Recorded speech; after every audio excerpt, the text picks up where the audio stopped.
தேவனுக்குள் நம்ம ஆசீர்வாதமாய் இருக்க வேண்டும் என்றால் ரொம்ப முக்கியமானது. இன்னைக்கு என்னுடைய பிள்ளைக்கு நான் எதனா செய்யணும் அப்படின்னா, இந்த பிள்ளையோட தேவையெல்லாம் சந்திக்கணும் அப்படின்னா, அந்த பிள்ளை எனக்கு பிடிச்ச மாதிரி இருக்கணும். ஆமாவா இல்லையா? என் பிள்ளைக்கு அவன் ஆசைப்படுறதெல்லாம், அவன் கஷ்டப்பட்டுறக்கூடாது, அவன் ஆசைப்பட்டதெல்லாம் செய்யணும் அப்படின்னா, நான் முதல்ல என்ன பண்ணணும், என் பிள்ளை எனக்கு பிடிச்சா போல இருக்கணும் இல்லையா? பிரியமா இருக்கணும், என் மனசுக்கு ஏற்றா போலக்கும். நான் என்ன நினைக்கிறேனோ, நான் எப்படி இருக்கணும்னு நினைக்கிறேனோ அப்படி என் பிள்ளை இருக்கும் பொழுது எல்லாத்தையும் செய்வேன். அது எவ்வளவு கடினமா இருந்தாலும் சரி, எவ்வளவு கஷ்டமா இருந்தாலும் சரி, அவன் ஆசைப்பட்டா அது எப்படியாச்சும் செய்யணும்னு ஒரு விருப்பம் இருக்கும் இல்லையா? அப்படிதான் ஆண்டவருக்கு பாருங்க, வேதம் சொல்லுது, எபேசியன் புஸ்தகம் 5ஆம் அதிகாரம் 10வது வசனம் சொல்லுது, கர்த்தருக்குள் பிரியமானது என்னது என்று என்ன பண்ண நீங்கள் சோதித்து பாருங்கள்.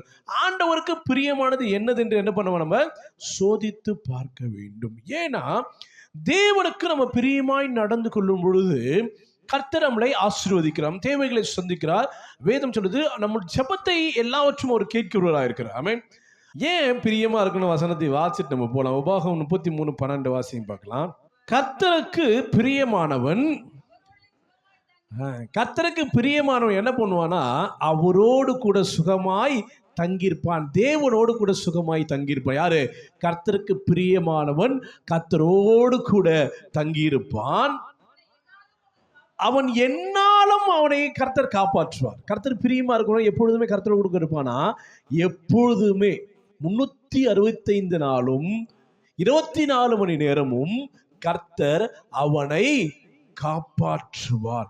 எந்த தீங்கும் இல்லாதபடிக்கு அவர் தம்முடைய மறைவிடத்தில் மறைத்து என்ன பண்ணுவாரா, பிரியமா இருக்கிறவர்களை காப்பாற்றுவார்.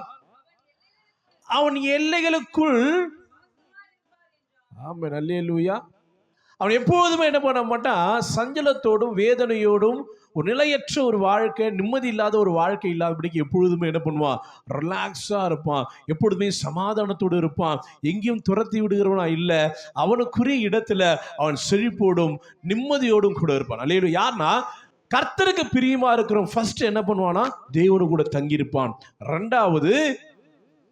ரெண்டாவது அவனை எல்லாவற்றிலும் கர்த்தர் காப்பாற்றுவார். மூணாவது அவன் எல்லைக்குட்பட்ட இடத்துல அவன் பண்ணுவான், வாசமாயிருப்பான். அல்லேலூயா. ஆமென்.